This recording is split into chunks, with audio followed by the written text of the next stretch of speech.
Welcome, bienvenidos. I'm Sylvia Munoz Schnapp, and today we've taken a little bit of time to talk to family members of the local community who have family stories about the Cristero Revolution. That's the revolution in Mexico during 1926 to 29 that affected the entire country. We're going to hear stories from people who lived in Guanajuato, Zacatecas, Jalisco, Colima, Michoacán. And these are real personal stories, how their parents, grandparents, and extended family were affected during the Cristero Revolution. Most importantly, what they've come to learn from all of that and the difference in the lives they're making today. Thank you. Bienvenidos, soy Silvia Munoz Schnapp y ahora estuvimos entrevistando a familia de la comunidad, pero familias que sobrevivieron y vivieron durante la guerra cristera o la cristiada de México. Fue una guerra que pasó en 1926 hasta 29 y afectó muchas familias en la República entera de México. Vamos a conocer a familia que fue de Guanajuato, de Jalisco, de Colima, de Zacatecas, y las historias personales que les van a pasar muy interesantes, pero además la historia que continúa desde este tiempo para adelante. Muchas gracias. Welcome to Expanding on the Cristero Revolution. I'm Sylvia Munoz Schnapp, and we're here today at downtown Solon, Oxnard, and we are interviewing families whose members lived through the Cristero Revolution. That was the Civil War in Mexico from 1926 through the middle of 1929. So today with me is Veronica Woods, and I met Veronica a few weeks ago when I was giving a presentation to her group at one of the local churches. And she approached me and mentioned that her family was involved in the Cristero Revolution. So Veronica, tell me a little bit about this story, where your family is from in Mexico and what you heard in the Cristero Revolution. My father's father, he's from Spain also. And he was married to an Indian lady. So my father was 9 years old when his father was killed, helping the Cristeros. And so your father, where did he live? He lived down in Mexico. We live on a farm. We close to the volcanoes, okay. The Colima volcanoes. That's where Jalisco and Colima is the bay, and it's right by the Pacific Ocean. The Colima is right on the Pacific Ocean. Not quite. No. Okay. No. But that's where they fight a lot. Okay. And my father saw some fights. He used to hide in the bushes. He was 9, and one time he went out to look for some wood, and the Cristeros told him, go and hide. He says, because the government is coming. So he went and hid, and he saw the fighting. And he said, El Campo Blanco, which is all the people they die, after they fight, the people they have died, because they used to wear these long white pants and white shirts. And that's the typical dress of those that were on the rancho, that were from El Campo in Mexico in that time. And they used to wear big hats. Sombreros, right? Sombreros. Yes. Big sombreros. And so this area that your father then went to was what they called the Campo Blanco? Well, that's what he called it, because it looked like a Campo Blanco, because all the bodies that were laying there, he saw all that. Wow, and he was 9 years old. 9 years old. And so, what did he do at that time? He hid from the federal government that was coming through? Yes, he did, but he saw all that, yes. Wow. Yeah. And so how did then your grandfather die? What was your grandfather's name?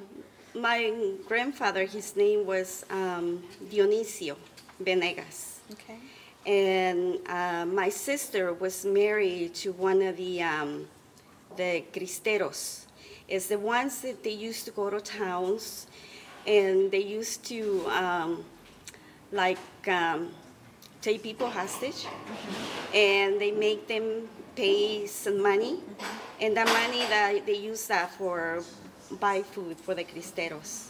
So he used to come in the horses because everybody was up in the in the forest hiding.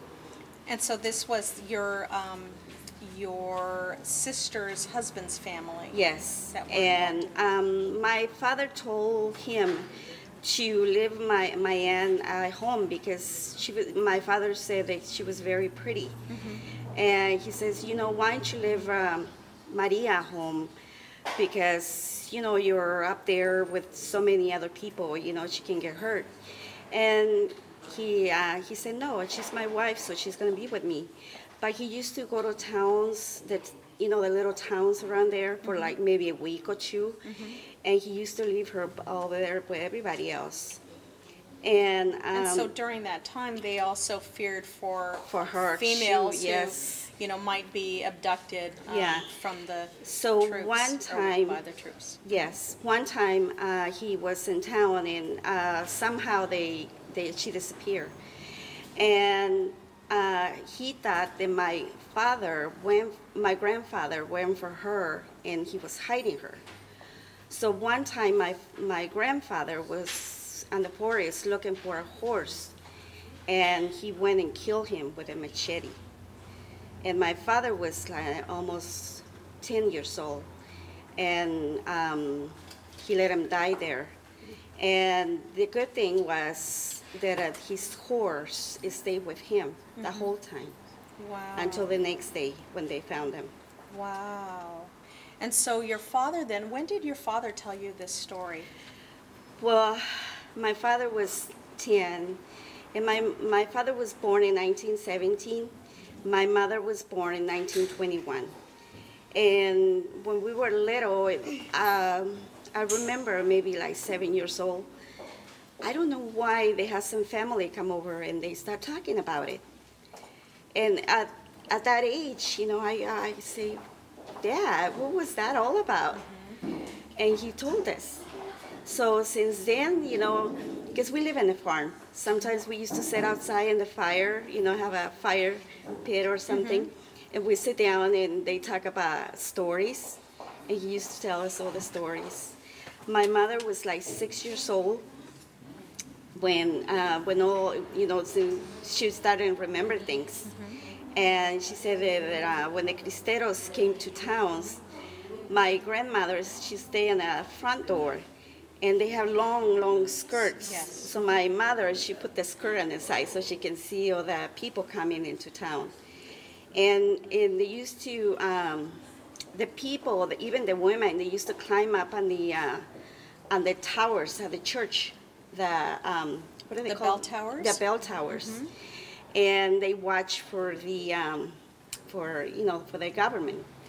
And as soon as they see them coming, they either ring the bells or they whistle. They make sounds like birds and different things. They were forewarning Yes. the people as the troops were coming into town. Wow, wow.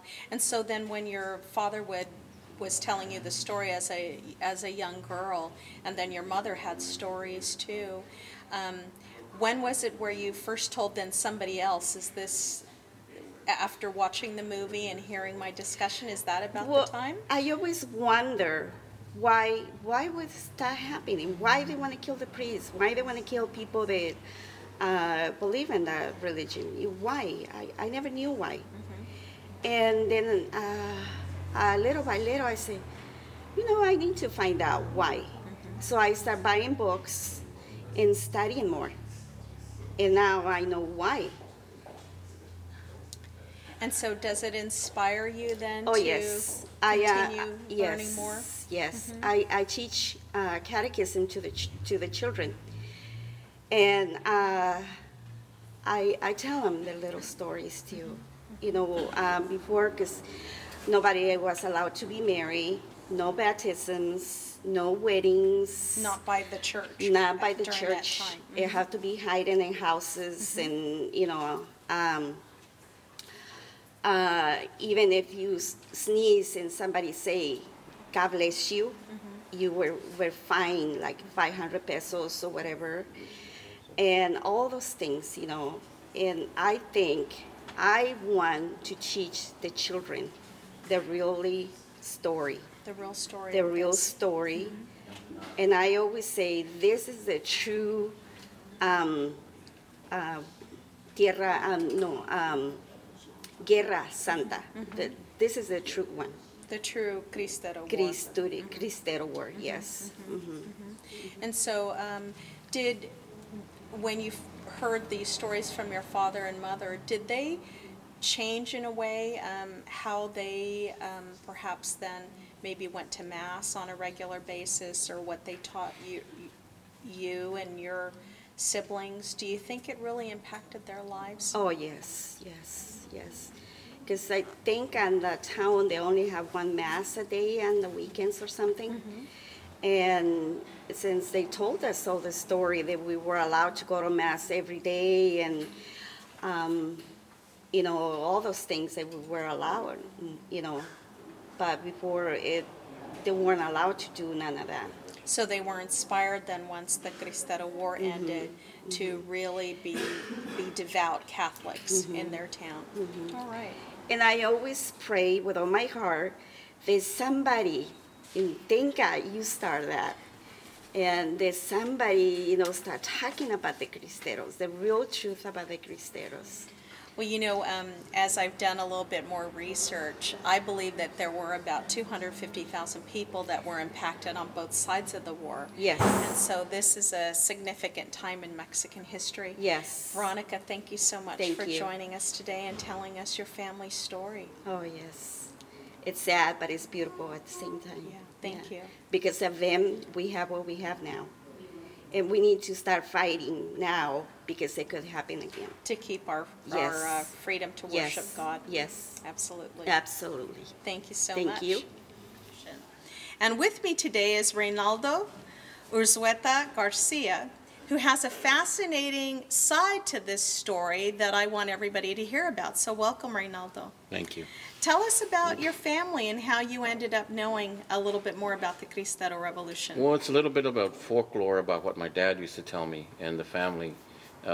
My family comes from Spain, and they moved on my father's side, and my mother's side's Basque, so we're both Basque, but they came from Spain to Juarez, Mexico, Okay.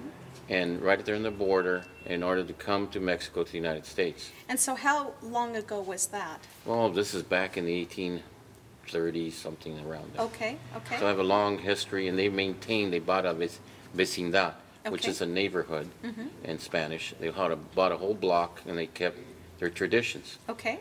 And that's the way they want to do that. Okay. And this is why it's important, because when I heard about For Greater Glory and for the Cristero Revolution, I was very much aware of it because of my father's telling me stories how Spain was not allowed to interfere with Mexican politics. But the people of Spain, the Catholics, which is 90% Catholic, provided funding to an organization in Mexico for the rebels, which was considered rebels, or the Cristeros, against the Calles regime. So the way you had heard about this is because your family is from Spain, and they Yes. kept ties with the family back in Spain. Yes, But your family had come to Mexico already at that point. that's true. And what was your father's name? My father's name was Melchor Calzada Garcia. Okay. And so he then told you this story. How old were you? I've known it ever since I was little to until I was a grown-up, until he passed away. Fascinating. So they both then explained that the Catholics from Spain were sending what? Money and ammunition to the Cristeros in Mexico? That's correct. That is, Okay. to my knowledge, that's what they were doing. And there was a lot of sentiments towards the brethren in Mexico, and they would provide funding and money, and because they were not allowed to with the government, because it was a violation of their Monroe Doctrine at that particular time. Wow. And so this was something that your family then shared freely, this information. Oh yeah, and it was widely known in Mexico, and in Juarez, outside of Juarez, there's a big tower called El Cristo Rey, and because it's a monument to glorify the struggle against tyranny from Mexico government. Right.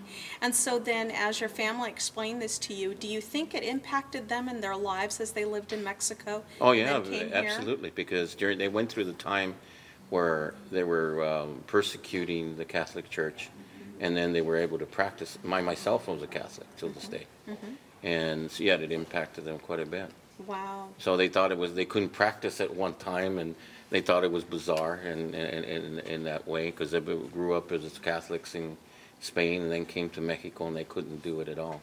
And then afterwards, of course, after this, the revolution, they were able to practice their religion. Wow. And so were your parents and grandparents then involved in the struggle outside of the money and ammunition? Were they? No, I don't think so, because, again, they were Spaniards. They were looked a little bit different in Mexico rather than, the common people, because They were kind they're of in outsiders. a protected area, right? I mean, they had a neighborhood, but they were outsiders, so they may not have been persecuted during that time. Well, they kind of stayed out of the whole thing. Sure. As far as I know. I don't know other than that, I know that they helped in the funding aspect of it. Yeah, yeah. That's quite fascinating, because I didn't realize that there was additional, money and ammunition coming from anywhere perhaps outside of Mexico besides the U.S. But I was really fascinated when you first told me about No, I knew Spanish. that there was a great sympathy for the Mexican people, especially Catholics. You know how Spain is highly Catholic, and they wanted to help their brethren. Yes. And so, as far as I'm concerned, and what I know, that's what they did. And where was your family from? You had said you're from the Basque area? From the Basque, a little Okay. town called Unzue and Navarre. And so they came, all of them came from my father's side, came directly to Juarez, Mexico. Okay. Catholics all the way. Wonderful. Well, thank you so much for sharing It's my your pleasure. information with us. It's my pleasure. Thank you. Today we have Maria Elena Saldaña Aldana, who is here to tell us a little bit about her mother's side and how they were affected during the Cristero Revolution. This was a revolution in Mexico from 1926 to 29, and it was about religious persecution but also religious freedom. So welcome, Maria Elena. Now tell us a little bit about your family and where they originated from Mexico, and what you had heard about your mom's aunt and uncle. Okay, my mother's side of the family was from the state of Zacatecas. Okay. And my mother, and what I'm sharing now is based on what little my mother shared, but also what one of my aunts, my mother's older sister, would share with us whenever we'd go and visit. Because they lived in different parts of California and ended up living in Los Angeles, in East LA. But it was my Aunt Sada that had a lot of the history in regards to how my mother ended up here in the United States. Okay, so And tell us a little bit it was about my that. understanding that my grandparents were fleeing Mexico due to a revolution that was happening in Mexico at the time. And that my grandmother, my maternal grandmother, Petra, was pregnant with my mother at the time. And because I always wondered why my mother was born in Gallup, New Mexico, being that the family was from the state of Zacatecas, and one of my other aunts being born in Santa Paula, California. I just didn't understand that. And my mother talked very little about anything that had happened, and so we respected that. Privacy of my mother was very private. But because of my aunt, she shared the reason was, she said, that they were fleeing the revolution, and the reason your grandmother was born in Gallup was because that's as far as your grandmother made it. She delivered in the state of New Mexico, in the Indian capital of the world, Gallup, New Mexico, because they were fleeing the persecution. the persecution, in which I later was informed that I had an uncle, she had an uncle and an aunt that entered the priesthood and the sisterhood. In Mexico. In Mexico, yes. And I don't understand the order that the aunt became a nun, nor the order of the uncle. But you know, that's another aspect, because on my father's side, as I related to in an earlier story, there was much more detail. But that's Right. because there was personal information from my father. And so we understand that during the time of the Cristero Revolution, all the churches were locked and closed in Mexico, but the government actually went in and confiscated, if not all of them, many of the convents, Correct. of the seminaries, of the schools that were run by the Catholics, as well as the churches and buildings actually became part of the government property. And so really for those that were in the priesthood or the sisterhood, they were fleeing. They had to have fled because there was no place for them to practice their faith, right? Correct. And my maternal grandmother was a teacher in Mexico, and therefore a lot of the teachings were also very religious based. And my mother's family, my mother was reared in the Catholic educational system, once even here in the United States. And all as a result of their faith to Catholicism.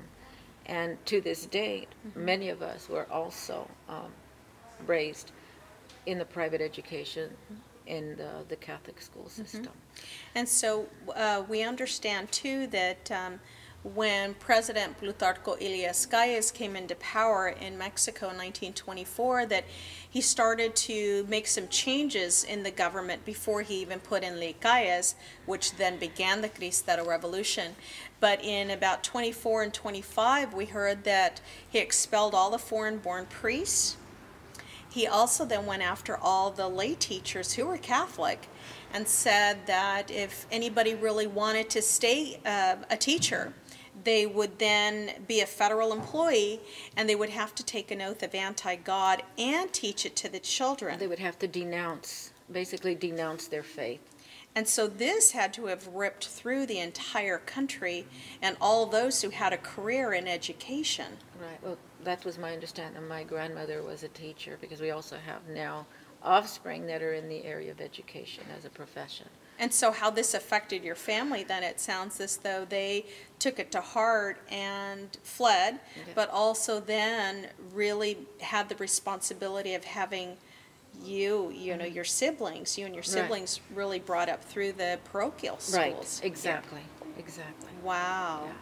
That's fascinating. And I didn't realize, because I've always heard from my father the history with the Cristero movement, but I feel that I did not take all those opportunities, whether it was from my mother or my aunt, who is the great storyteller that has a lot. Well, she is now deceased, but had much of the information.